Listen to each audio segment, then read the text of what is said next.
Are we live? Yay! I did it! Yeah. Hey guys, what's up? Shall I call you mediums? Welcome to the Writer's Journey, where we're here on the Writer's Journey together. I cannot read for shite. All right, I'm your host, Aileen Williams. With me is Josh Hayes and Jon Evans. Hola. Hi. Sci-fi author and member of Keystroke Medium team. Oh no, never mind. Ignore me. Jon co-writes military science fiction novels in the Royal Marine Space Commandos universe. He also writes epic fantasy and in his spare time attends conferences, takes courses, reads books for authors, and listens to podcasts. He is also a host on Keystroke Medium's international podcast and a core member of our team right here in the Keystroke Medium family. True. I lost my place looking at the screen. There it is. He's the kind of guy who loves research and testing out all his options. So he's the perfect expert to talk about tonight's topic, classes and conferences for authors. Oh, the bing bang booms. Indeed. So thanks for coming on the show and joining me and whatnots. Hey, I'm always glad to come on a Thursday. Yeah. Thanks for having me. I'm not sure about expert, but hopefully I can provide some insight for people. So there's a lot of people out there who haven't taken any courses or been to any conferences. So hopefully this will be valuable to somebody. Oh yeah, I mean, because there's just so many different things out there. You know, where do you begin? You know, is it something that you want to pay for? Are there ones that you can find free? What sort of conferences? What sort of classes? So tonight we're going to talk about the different learning and networking opportunities for authors out there, including classes, conferences, and conventions, as I have said. So how have these kinds of opportunities played a role in your writer's journey? Well, I like how you rolled that in there. That was very pro. Thank you very much. Yeah, that was an excellent segue. Yeah. Well, so I started in the indie author scene by finding the podcasts. And I think probably I found Pat Flynn's podcast about passive income first, and then from there found things like Johnny, Sean, and Dave on the I can't even remember what their podcast used to be called. The self-publishing podcast. That's the one, yeah. And as simple as that. and it's now the story studio. And then I found Keystroke, and I found Joanna Penn and Chris Fox and all various Mark Dawson's self-publishing formula and so on. So the podcasts and after a while the YouTube channels were my inroad into finding out that without me noticing, it had become pretty easy to publish on Kindle or all the other platforms if you want to waste your time with those. I'm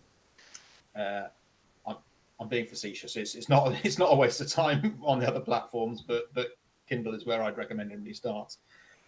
So it was through the podcasts that I found out what was going on, and it quickly became apparent that all the information that you need to go from being somebody who's been writing to somebody who can actually publish their own work and potentially make a living off that, it is available through the various podcasts if you listen to them.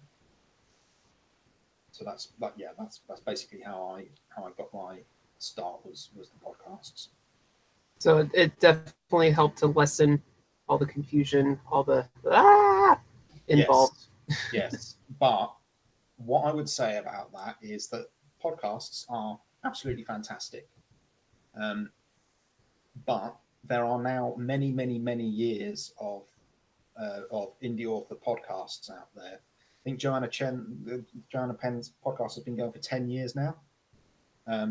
So if you were to start with her first podcast and listen to the whole lot of them, that's an awful lot of hours of podcasting. And I'm a bachelor. I don't have any children to look after, and I had a part-time job when I really got into this, and at points I've been unemployed during this period as well. So I didn't have a lot of demands on my time. So I listened to all of the podcasts, and I have caught up on the back history of quite a lot of the podcasts that I've listened to. My phone has about 25 or 30 podcasts on it at any one time. Your microphone's kind of tweaking. It's starting to just a little quiet bit. down. Yeah. You're Sorry. slipping away from us, John. Come back to the Is light. that any better? Yeah, Is- if you're closer to it, that's better. Yeah. Okay. Sorry. So yeah, I have listened to thousands and thousands of hours of podcasts, and that's fine, but it's not very efficient because you hear a lot of repetition of the same basic material, and also if you go back far enough in the podcasts, some of the information you get is no longer applicable because things don't work quite the same way. There are new advertising platforms that wouldn't have been mentioned years ago, and all sorts of opportunities that have changed, and techniques that used to work better 5 years ago that don't work so well for getting your work out there now. What used to be create space is now KDP. Yeah, exactly. Create space. Yeah. Just 18 months ago, you'd hear an awful lot about create space it would be mentioned all the time. It no longer exists. So, and good as far as I'm concerned, because it was basically Amazon anyway. So I realize people are upset that it's gone away because there were some better features in there, but I'd rather have them finish off developing the KDP print and be able to get all that through the one platform. It's far more convenient. And as soon as you're into this game, you'll realize that Amazon essentially force you to have like 6, 7, 8 accounts with them, just to run your author business. They're all over the place. Yeah. So for anybody who doesn't know, you get your KDP account, and that's fine. That feels like you're like, yay, brilliant. And then somebody says, have you got your Author Central page set up? And you go, no. So you go and set it up on authorcentral.com.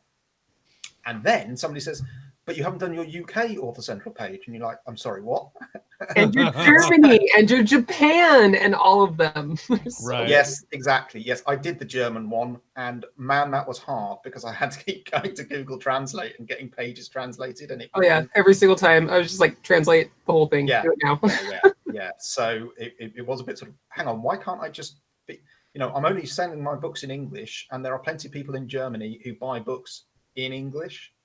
This is something you probably want to know. It's worth setting up your German page, even though it's a hassle to do it in a foreign language if you don't speak German, because there are people in Germany who buy books. There's a lot of English expats there, and American expats, and probably a lot of service men and women there as well. I don't know what it's like since the Berlin Wall came down, but there will be a lot of people there who speak English, and almost all Germans speak English anyway.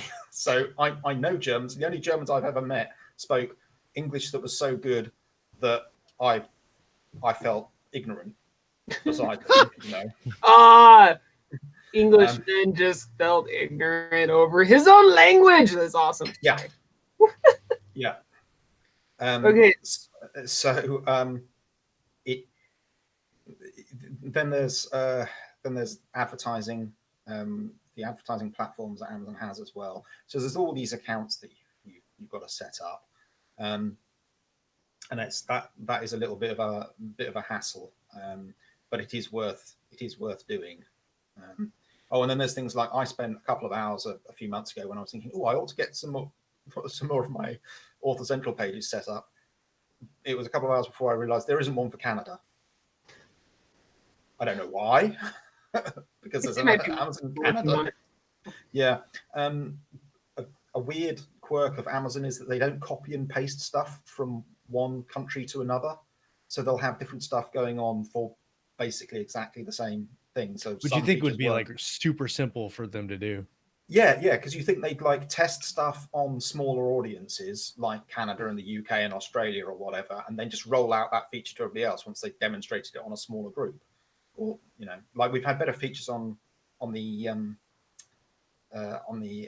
Amazon Advantage advertising platform than we have on the KDP platform, and they're slowly rolling them out to the KDP platform, but it's very disparate. Am I cutting in and out there? No, you're good. You're good. because my headphones are a bit, and I don't know if that I've had them on charge. I don't know if they're going to lose power or something. So before we get down the rabbit hole of Amazon, because that's a whole warren of holes to travel. So podcasts, I mean, you do have to be careful with information on there because, I mean, sometimes it might be old, outdated. Yeah. So, I mean, definitely one way to attack that would be to start with the newer ones and then maybe work your way backwards rather than from the beginning, especially if they've been around for, a decade. But when it comes to like classes, some might say, hey, writer's job is to write, so why do I need to go out and meet people, and isn't time better spent at the keyboard? So what would you say to those people? What's really the benefit of taking classes? I want to hop on that one a little bit because kind of going back and forth between podcasts and classes. Like I listen to a lot of podcasts specifically for like craft type topics that are not like time centric. They like the craft usually always matters. The business side is something that I'll go and actually seek out when I have the time to like I want to like dive into a specific part of that, but the craft is always there. So like I'll mostly when I listen to podcasts, I listen to podcasts that talk specifically on craft and actually writing good characters or writing plot or whatever. And then I'll seek out like websites or books or courses to do like the other stuff. But like one of the courses that I really love and that it's not even really a course, it could be a podcast all of its own, but is free and it's online and you can just watch it at your own leisure. Like sometimes I think that like Scott sometimes takes courses that sucks up like 6-8 hours of his time where he's trying to like push through these classes. And by the end of the class, it's like, you finish the class and this is what you're going to know how to do. But you get to the end of the class and you may or may not know what you started to take the class out for. And so now you've just wasted 8 hours of your time and possibly money to go through that class. So the two courses that I like watching are the two YouTube shows that I like watching are one's done by Camera Panda. They're both Brandon Sanderson lectures, but they're from his BYU courses. He he teaches a writing course at Brigham Young University for free. He doesn't take a salary or anything. I'm just going to try and get some alternate headphones because these are coming in and out. Sorry, but carry on, and I'll be back in a moment. So the cool thing about these courses is they're broken down into the different classes, and then just by the video you can go on there and look, okay, this one's going to be plot. So if I'm having a day where I'm having trouble with my plot, or I want to kind of yes, you all have to take a shot, Rick. I'll go on there and watch those. Matter of fact, I was just watching one the other day, and they go back. I mean, he's got, I think, 3 or 4 years worth of lectures that he's done there, all about craft. He has some of his earlier ones, he talks about self-publishing, indie publishing, but in a very general sense, and not anything that you would listen to and it not be relevant today. I don't think. The 20 books group is a really good place to stay relevant on the actual like the business side and stuff like that. But for me, when it comes to craft and actually learning, I like to do the podcast, and then I like to say as cheap as possible, because you can kind of run the risk of I've seen several entities and people put on these really, really expensive classes where you go and you learn how to be an author and you don't really learn anything phenomenal. Like you could have learned that on your own by talking to other people or listening to like this show or however many shows are out there. You could have just got it all for free, but now you've just dumped $5,000 into a class to be a better writer. I think. Yeah, don't dump $5,000. Yeah, don't dump $5,000 to be a better writer. Yeah, I don't care I mean, who's teaching it. what I would say about that is, so I've dumped thousands of hours into podcasts. Nobody should do that, because it's just too much. It's just too much time, and you want to be writing a lot more. There are definitely valuable courses out there. I haven't done any of the writing courses. I don't have a Master of Fine Arts. That's not really a thing over here in the UK. We don't really do, creative writing wasn't much of a degree course over here when That's I was terrible. young and It's an awful at thing. university. And of the people I know who've done one, most of them are sort of a bit. I kind of wish I hadn't bothered with doing a degree course. Well, because that kind of stuff is all subjective anyway, right? Like the teacher is going to teach a creative writing course, and you probably write a sample, like a short story or something that she's going to critique, but it's all subjective. Like she could like it or she could not like it just based on her personal preference. And I also think it's one of the ones where the. And I'm gonna. Sorry, go on, Kelly. I was gonna say I'm gonna post those links to the Brandon Sanderson classes that oh cool Josh was talking about. Carry on. Yes, cunning. That is something to be aware of, because there's a lot of if you don't know already, universities like Cambridge and Oxford and Harvard are now publishing lots of degree courses online for free. So you can do modules as an online course with them for free sometimes. So if you're looking for that sort of content, it's worth looking there first if you want to. If you want to really study any degree subject these days. So I don't know what there is in creative writing, but they've got all sorts of stuff they're putting up now, because they can make it available. It's just lectures.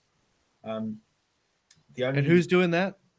Well, lots of the major universities. I think MIT do it. I'm pretty sure Harvard do it. I know Cambridge does it. So they're making some of their degree course modules available as online courses, and you can access them for free. So there's a lot of cool. There's a lot of free academic style courses out there.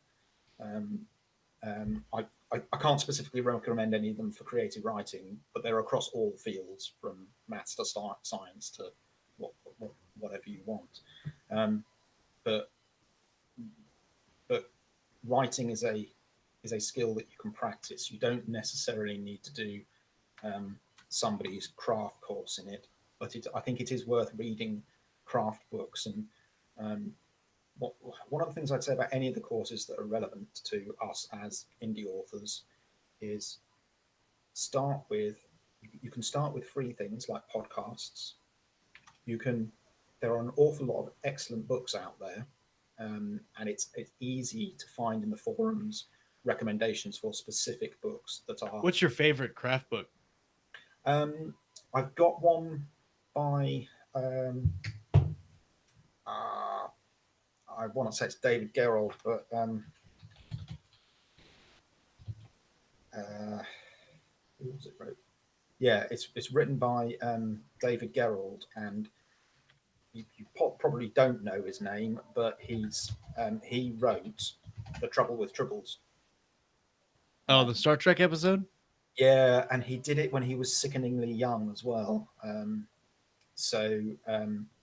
Yeah, he's got a craft book. I'm just going to try and find out Worlds of Wonder: How to Write Science Fiction and Fantasy. I really liked that one, but there's quite a lot of great books out there, often about highly specific topics, which is worth considering. It's worth learning just that small thing that you want. So maybe you want to know more about short stories or mystery novels. So it's worth looking for something that's specific to that. But I'd say you can go from things like podcasts and YouTube channels to books, and then you can go to online to the online courses. But if it's $5,000, that's an awful lot. I've done two big paid for courses from Mark Dawson's self-publishing formula, the self-publishing 101, which is how to do the very basics of self-publishing, get your book up there, get it edited, all this sort of stuff, all the basic things, setting up your website and that sort of thing. So if you're completely new, that one is ideal. But if you've been publishing for 2 or 3 years, it has less value because you probably know all of those things already because you've done it the hard way. And then there's the Ads for Authors course, which I really like, and that covers all the advertising in depth. Is that the Chris Fox one? No, sorry, that's Mark's other course. He's got 2 courses, one for gotcha. sort of how you set up as an author in the first place, and then the other one goes into depth into all the advertising. But the thing about them is that they're living courses. So every time what they do with their courses is they open them up several times a year, but they update all the videos every time they need to. So if there's, when Amazon change the KDP website or add features or remove them or whatever, then they change them. And as more advertising platforms come on, YouTube channel where you're going to have all those episodes from 10 years ago. He actually they update them as time goes, so you're not stuck with useless information. So that's pretty cool. Not the YouTube channel, but they use the Teachable platform for their course. So when you go to the no, I'm just saying, unlike a YouTube channel, yes, where sorry, it's a giant pile of all the videos. They with that particular one that I suddenly just forgot the name of, forgive me, Mark Dawson, update them. So that's a bonus. So you're not going to be wasting time slogging through unnecessary info. I'd call that a bonus. Yeah, absolutely. And a plus. You can search YouTube quite easily, and you can also search people's podcast feeds and find specific information. So if you're thinking, how do I use KDP print? Just do Google it, because you will find the podcasts about that specific topic, and you're looking for the ones that are more recent. That's the smart way to do it if you're still doing things on a budget.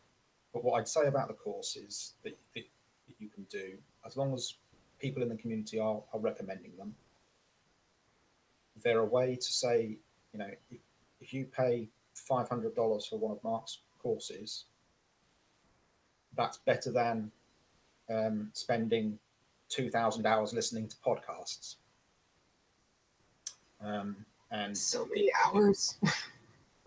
Yeah, exactly. I don't have an exact count of how many hours I've listened, but I listen when I'm walking around town. I'm always listening to a podcast or something. So I usually go back and forth on that. Like sometimes there's some weeks and months that I'll go like every day. I'll be listening to like 5 hours of straight podcasts, and then I'll go weeks where I'm like, I don't want to listen to podcasts anymore. I'll listen to audiobooks. Yes. Or I'll find some. I found this new. Speaking of course, it's not actually a course, but it might be an interesting thing for our listeners to listen to or watch. Is a channel on YouTube. His name is Daniel Green, Greene, and he's not really a writer, even though I think he's trying to be. But he's a huge reader, a huge big reader, and his channel is devoted to basically breaking down all these books, talking about them, and he's a huge fantasy guy. And as a writer, the perspective that he brings as a reader of the books and saying, discussing what works in the books from a reader aspect, and as he breaks down things that readers don't typically break down, things that writers would break down, basically. And it's a really cool take on it. Daniel Green, I'll find the link and give it to you, Kayleen. Absolutely. it's another free resource that you could spend hours listening to if you're a fantasy writer. Yeah. That's I mean that's kind of cool because I know like a lot of questions come up. Oh, how do I like write a better fight scene? How do I make my characters a little more realistic? Yeah. You get that reader perspective, especially if he's breaking it down like that. Yeah, and he talked about one that was like overused tropes in fantasy or something like characters that he's tired of seeing, and he'll like break that down as I don't like seeing these characters anymore, or can you do something different? And so as a writer listening from a reader perspective, it's kind of a new way to look at stuff, and I thought it was really, really interesting. I think I've binged listened to probably at least 3 hours of his show this week as I've been just doing other stuff. That sort of stuff is fantastic. There's a guy. There's quite a few people who do history.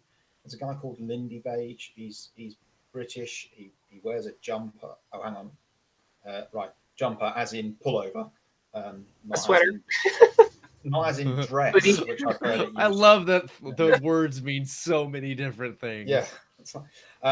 But anyway, he's very British. He does like medieval history and but he goes into things like swords. And one of his videos I was watching, and he was talking about he does quite a few things that you'll see in films that can't possibly be true.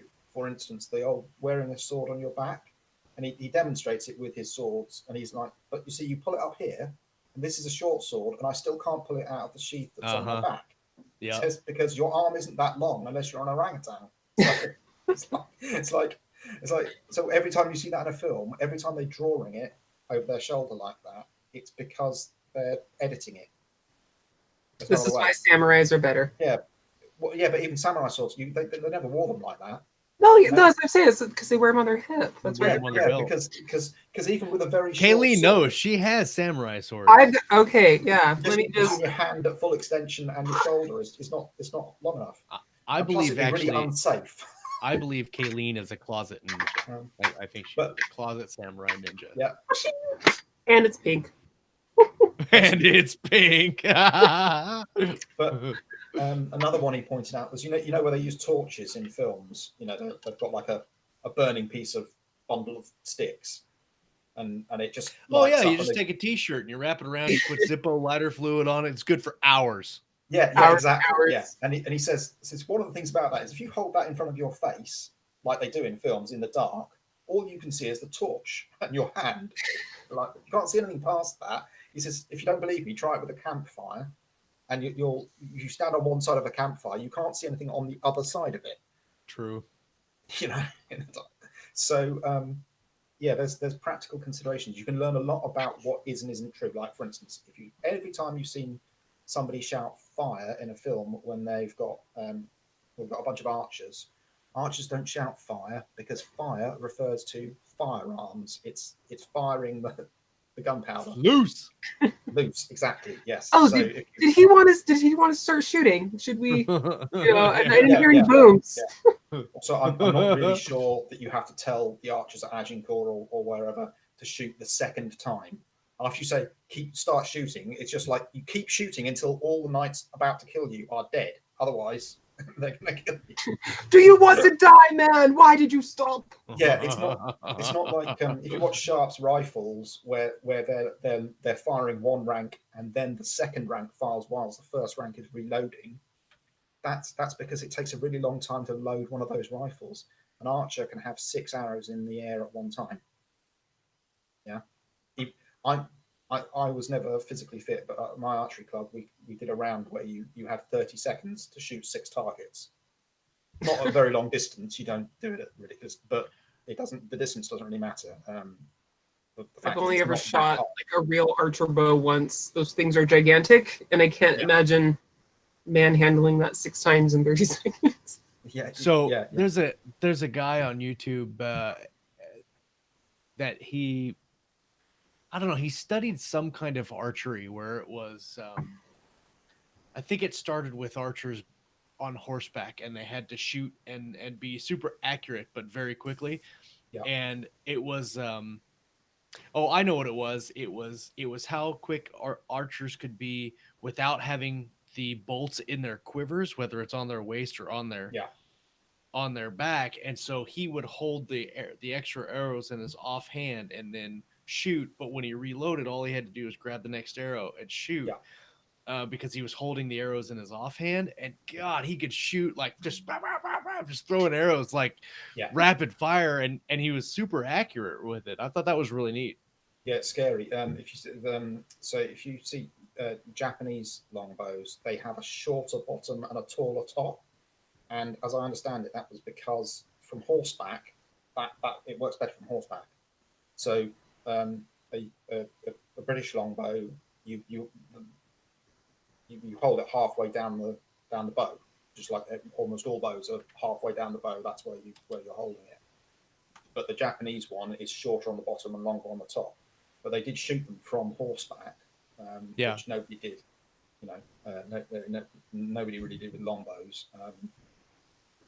But they also do Zen archery, so they practice it as a meditative practice, and they'll even do I it could see that. blindfolded. So I at see that. peace, imagining my enemy's head caving in like a watermelon. The blindfolded bit is just with targets. I don't think they do that on horseback though. That would be crazy. But yeah, you can find. So if you're looking for how do I make such and such thing about guns, bows, swords, spaceships, right? You'll find people on YouTube who will be talking about basically anything that you want and giving you really good information about how all that works. And one of the other things I'd recommend if you're looking to find out a bit about story, whilst at the same time getting some entertainment, I like Kevin Smith's YouTube channel because he does these talks with he does his Fat Man on Batman show with Mark Bernardin, and Mark Bernardin is a screenwriter and used to be a film critic, and so Mark Bernardin is always like, well, they could have improved Avengers by doing this, this, and this, and he critiques the films, but from the point of view of somebody who is also a real fan, and he's not there saying, oh, the Marvel films are just awful because they're not literary, or some such nonsense. He's a proper fan of comics. He writes comics, and his insights into story are really fascinating. But the show itself is like an hour and a half to 2 hours long, so there's a lot of entertainment in there as well. Get some But popcorn. it's always fascinating to see them going on about it. So there's alternate places that you can pick up information.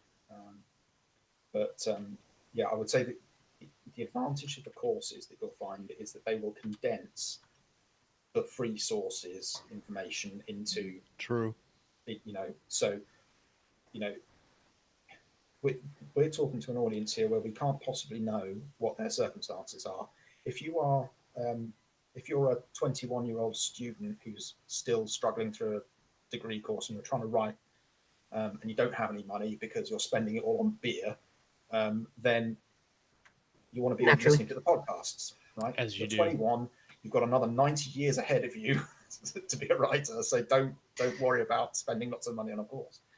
But if you're a stockbroker or you've got a large pot of cash to invest in your writing because you see it as a business and you can afford to do that, then you should try listening to the podcasts because they're a great way to stay up to date and hear new things.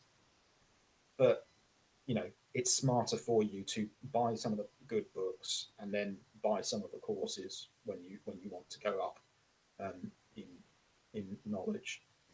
But then you've got other factors. Are you actually going to go through a course? Are you the type of person who's going to buy a course and then never actually work through any of the videos or the instructions? Oh, that's definitely me. That's all me, all day long. Yeah, that's what I do. It's very easy to do that. Just handing out the money. Yeah, I'm just gonna leave that in the queue. Yeah, I'll just leave that over there. Yeah. Can somebody tell? I just bought this course. Can somebody please tell me what it's all about? I don't really want to take it. Yeah. So if it's a course that's never going to be updated, what were those notes? The what? Sorry. the SparkNotes, from like high school. You get Oh, the Cliff Notes. Yes. Yeah. Yes. Yes. someone already did all the Yeah. notes. Thank you, SparkNotes.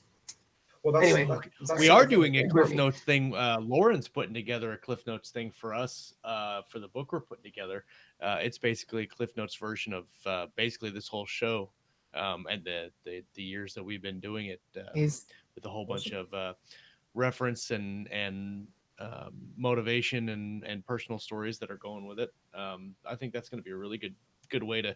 And the cool thing about it is you'll be able to backtrack that information to the longer format. If you wanted to, you read a chapter and you wanted to get more information, you can go and find the podcast episodes that we link to. And so it's giving you a little bit. And if you're interested in that little bit, you can go and then consume all the rest of it.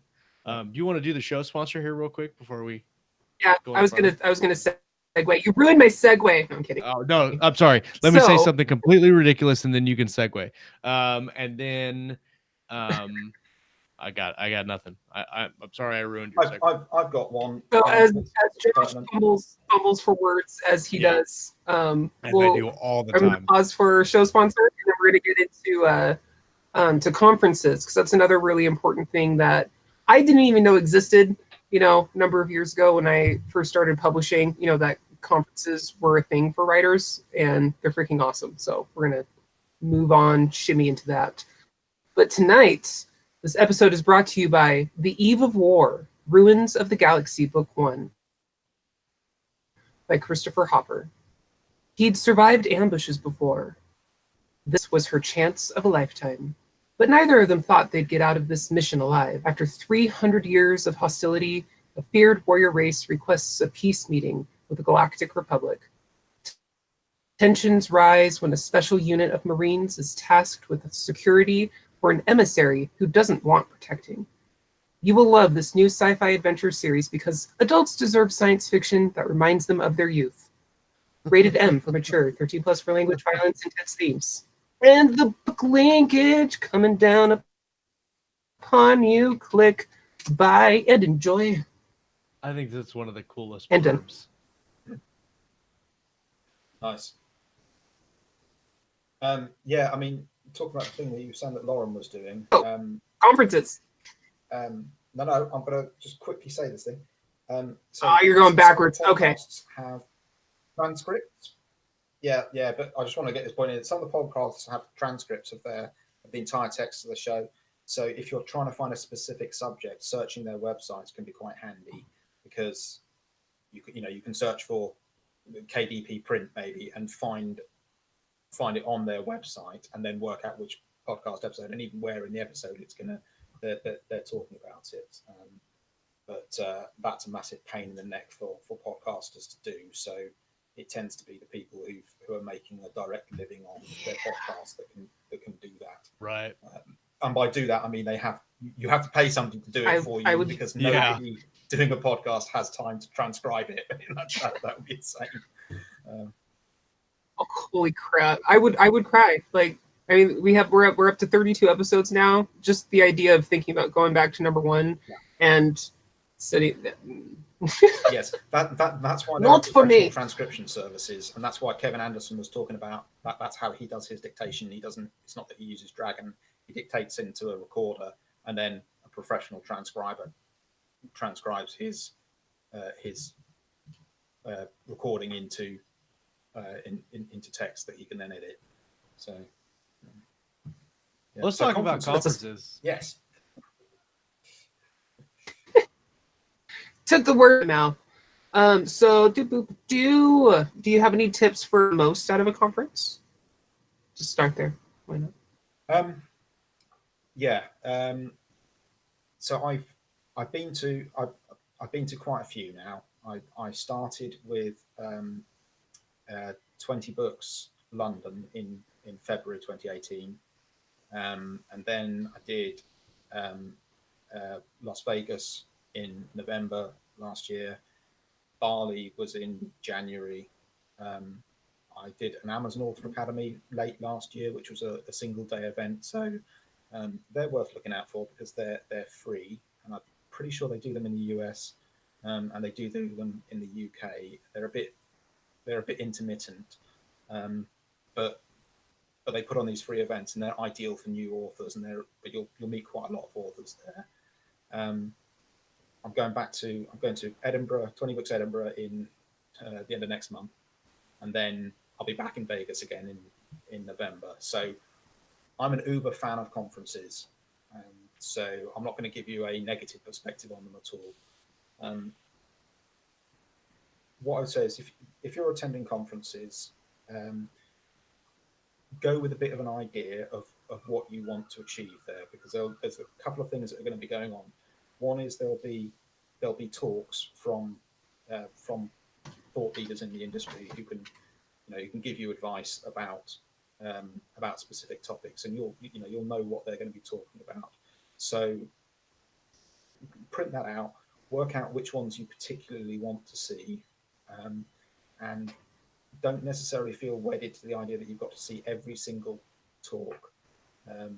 Some of the talks may not be as useful to you at whatever point you are in your career. And of course, a lot of the conferences put them online. 20 Books this year is going to try and put on all the Vegas talks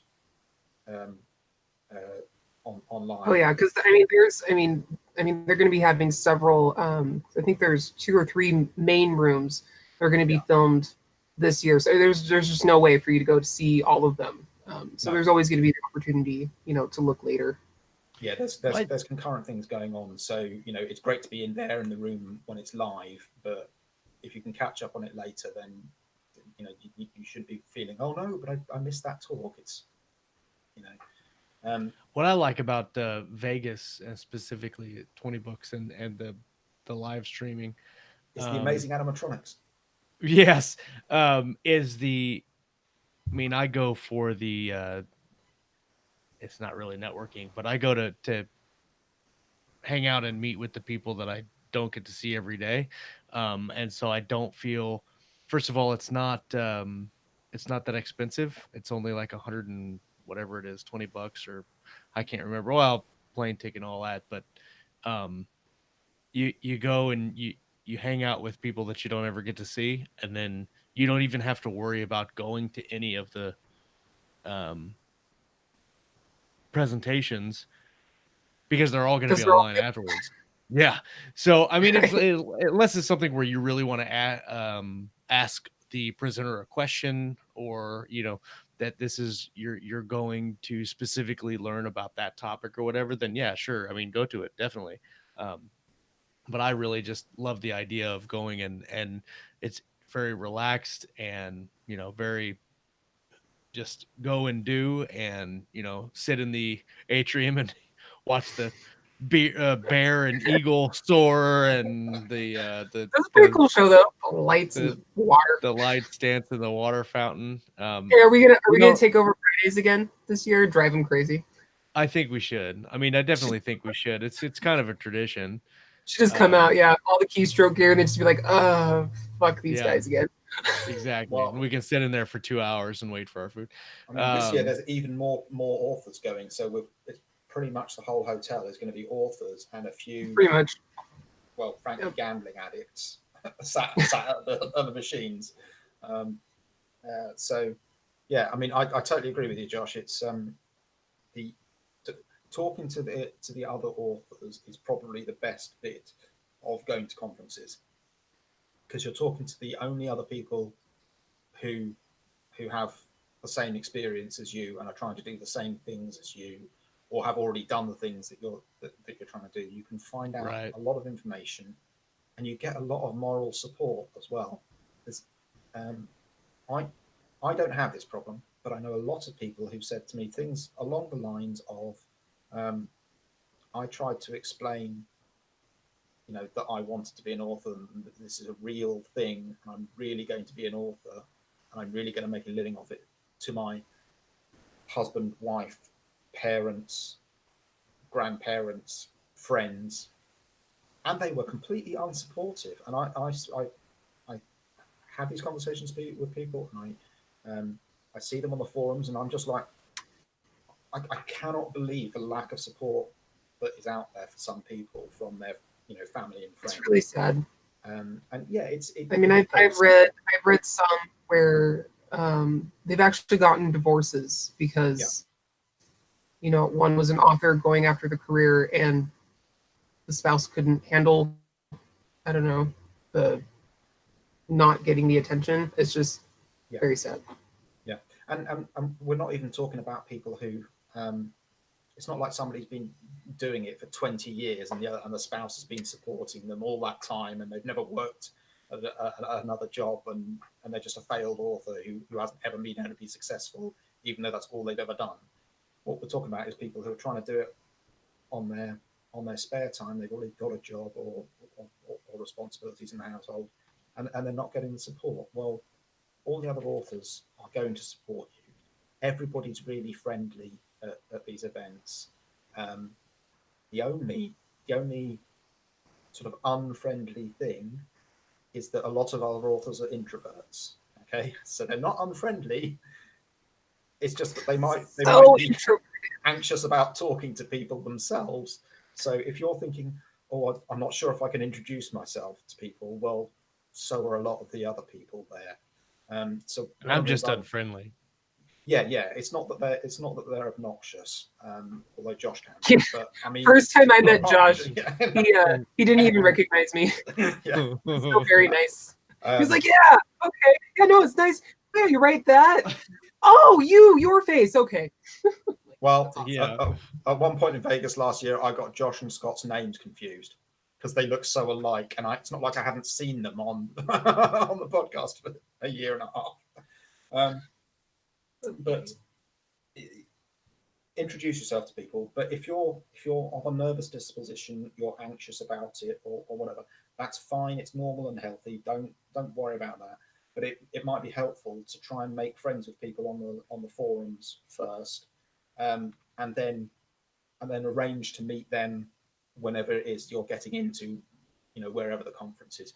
Most people arrive at conferences a day or two before, so that's a thing to consider, right? If you turn up at 20 Books Vegas 2 or 3 days before the actual full-on start, there'll be a lot of us there already, because I don't want to pay extra for my airline ticket.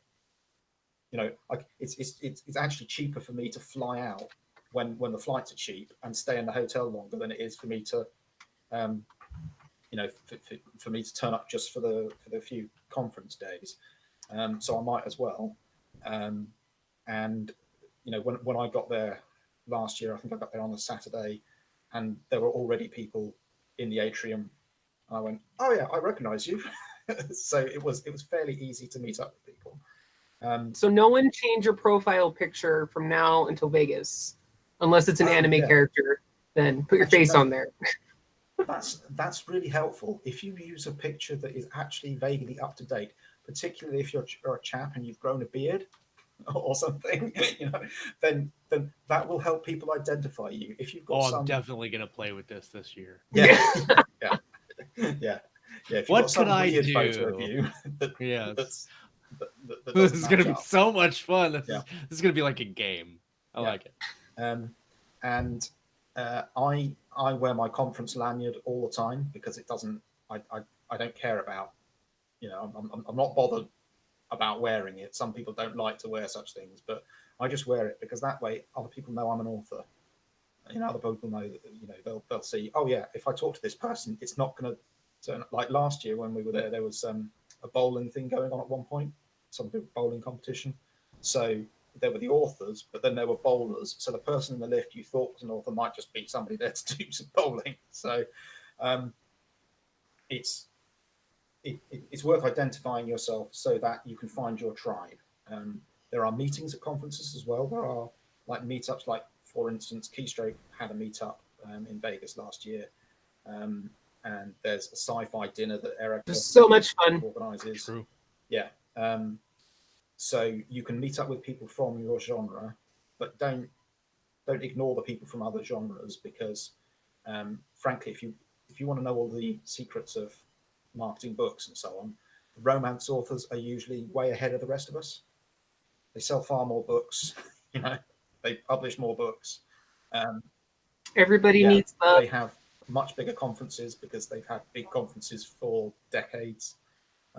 So romance authors really have a lot of valuable information, even if you don't read romance, because a lot of the marketing is similar. Um, and advertising works the same way.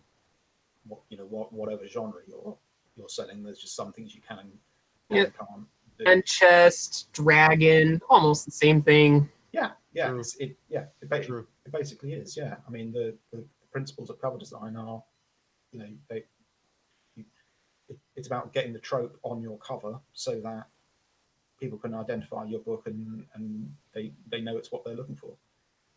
Um, What's interesting to me about this whole conversation about courses and podcasts and learning and doing all that, but putting it all together as like a total package. What's interesting to me is that there's a lot of us that have been doing this for several years, like 10 years, 6 years, 15 years, whatever it is, and um, we're I haven't met anybody yet who is like, I know everything about everything that needs to happen because it just changes so fast.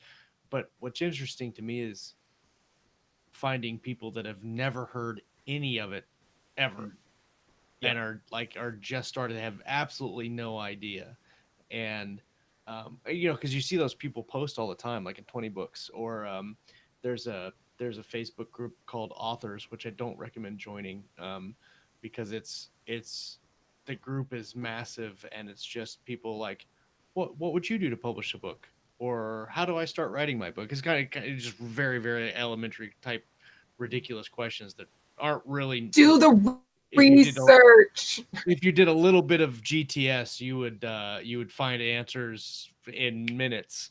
Um, but it's interesting that I mean, you kind of not really lose track and lose sight of things, but you get into, like we're at with Keystroke and the people that we associate with and hang out with.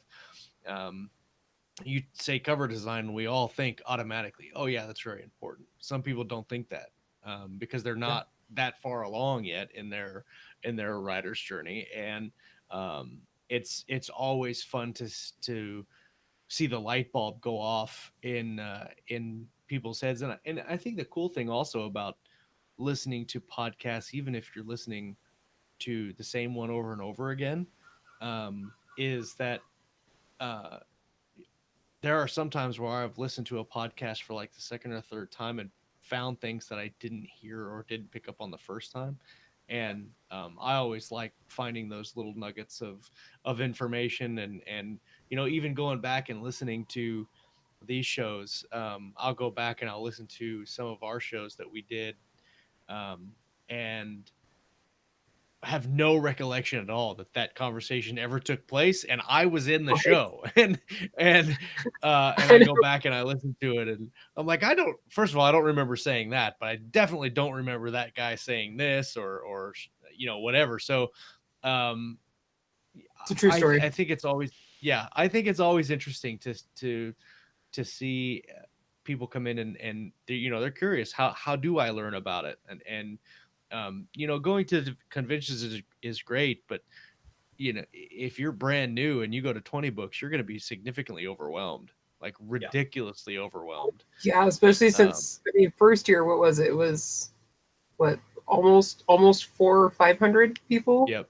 and Yep. then now we're over 1,000. Just Yeah. boom, just like that. Yeah, I Well, and you go there, and I don't know that there's necessarily a tier, but you go there and you have a brand new author who's, maybe not sold a book yet, and then you have people that are, they get 2 billion page reads now, or that's where they're at, or they're just um, ridiculously successful, and that in and of itself is slightly overwhelming too. yeah, And so I would say it, yeah, I don't ever wouldn't tell anybody not to go to 20 books, but just go to 20 books, and take it in as just a singular piece of something, because there's a lot of things in, there are writers that just want to be writers. They don't want to be entrepreneurs. They don't want to do all of that other stuff. So going to 20 books, which is really heavy on entrepreneur, and I like learning that term. the marketing. Yeah. Yeah. Well, I mean, they don't want to know the marketing, or they don't want to know cover design. They don't want to know any, they just want to write books. And so a lot of that stuff isn't necessary for them to know. And it might overwhelm them and then put them off to writing because all they want to do is write. So I would definitely research the conferences that you're going to, and kind of, if you know a couple people that have been, because I went to one, Scott and I went to one several years back, and it was a local state writers conference. It was just a couple days. And we went there and we were like, oh, this is really cool. Like there's a lot of writers here, and didn't know anybody. But there was a lot of writers there, and a couple of good speakers. But then as we got further along, and we went to 20 books the first time, and then we went to 20 books this last time, and now we've been doing this show for 4 years.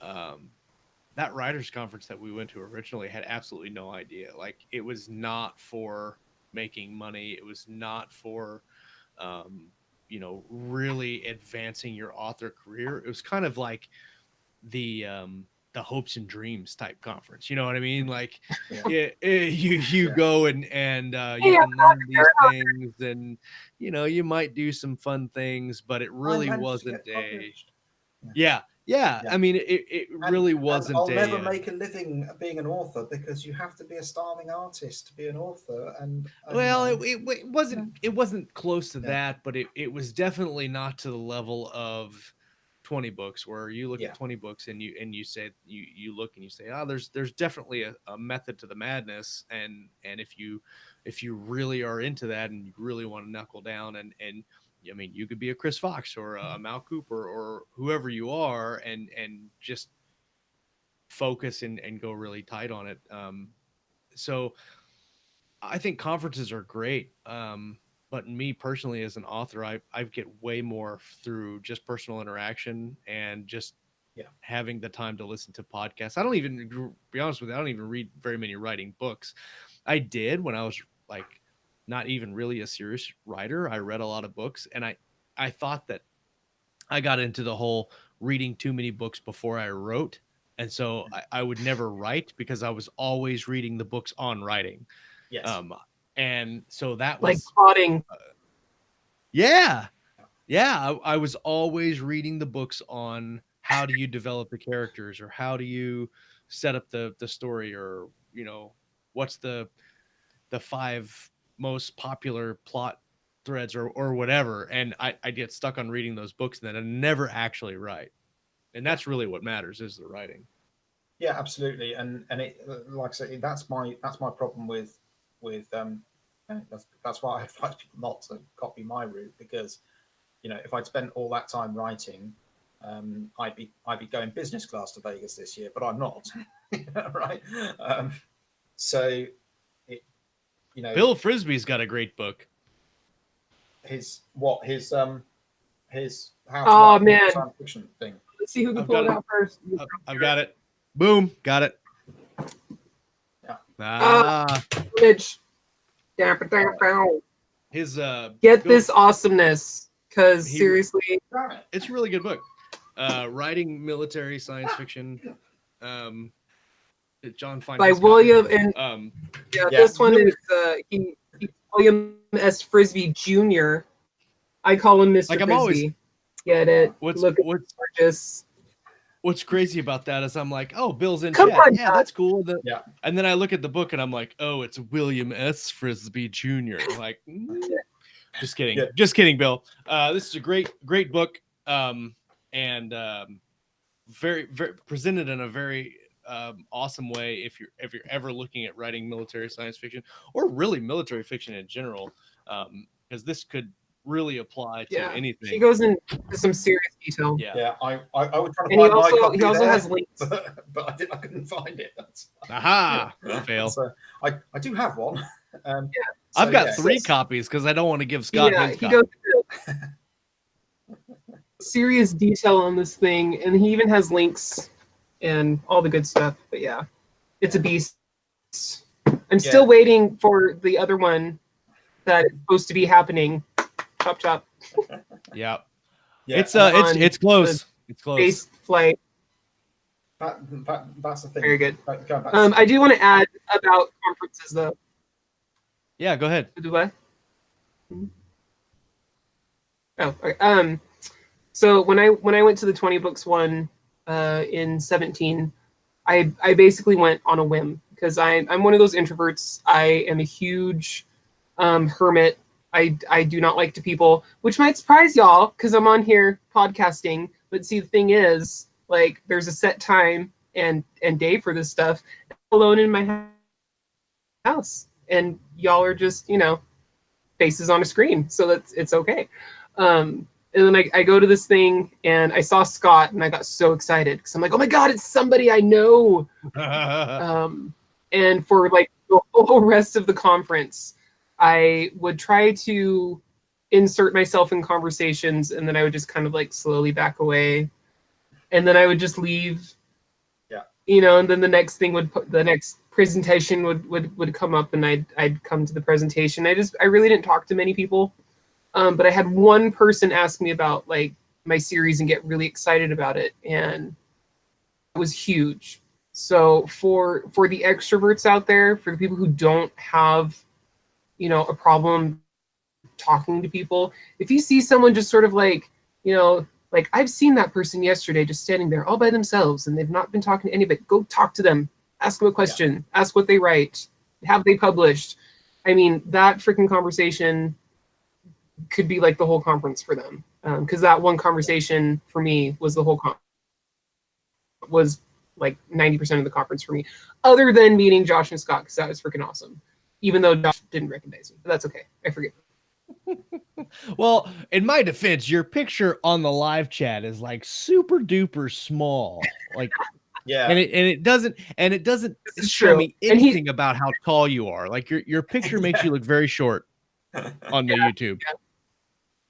Yes, yeah, that did throw him off. He did not expect me to be like slightly taller than him. Well, conversely, I didn't expect Lauren to be so short. Oh, good times. Yeah, we need to have a keystroke but no, meetup. you- I don't know if there was anything going on. Who to who, John? I'm gonna try to get one. I'm gonna try to get one working. I know Mal Cooper was looking at doing the terrace on one of the days, which is what we did last time. So I just have to call and see if I can get it scheduled. I don't think it should be a problem. I'll probably do the same thing as we did last year because it seemed like a lot of people were excited to come hang out. I'll probably do some giveaway stuff again too. We'll see. Yeah, it was. Plus, we got to have the microphone, the whole balcony. That microphone was legit. Felt like I could just stand there and be like, "Ooh!" Yeah, out over the whole atrium though. Yeah. That was quite funny. Yeah. I'm trying to watch the bear, damn it! But if you're going to conferences, for a start, if you see me there, feel free to talk to me. I'll be nice, honest, much nicer than I usually am. So, talk to people. But if you're nervous about going, arrange to meet somebody before you attend the event, so that you can, there's probably somebody going from your own local area, so it's worth trying to find out if anybody in your local area is going, because then you can make a friend, and there's somebody that you know. But I totally agree with Kayleen. If you're relatively outgoing and you see people trying to introduce themselves into conversations, invite them in, because it's so awkward when you have to do that in order to meet people. Absolutely. I did that, but then I found out that masks and zip ties were not part of the standard conversation, and I got asked to leave. Yes, Hey, we were not I going to invite talk them about into that, your Josh. conversation, not your room. 8 of us made a contact. Come with me. Let's have a conversation. And ask people what they're doing for food, but well before the time people are going off to dinner and stuff. And like for instance, at the 20 Books conferences, there's always a spreadsheet on the forums where meetups were organized beforehand. So people will organize excursions out. Like in Edinburgh, I'm going axe throwing, so I'm probably going to injure my shoulders or something, or drop an axe on somebody.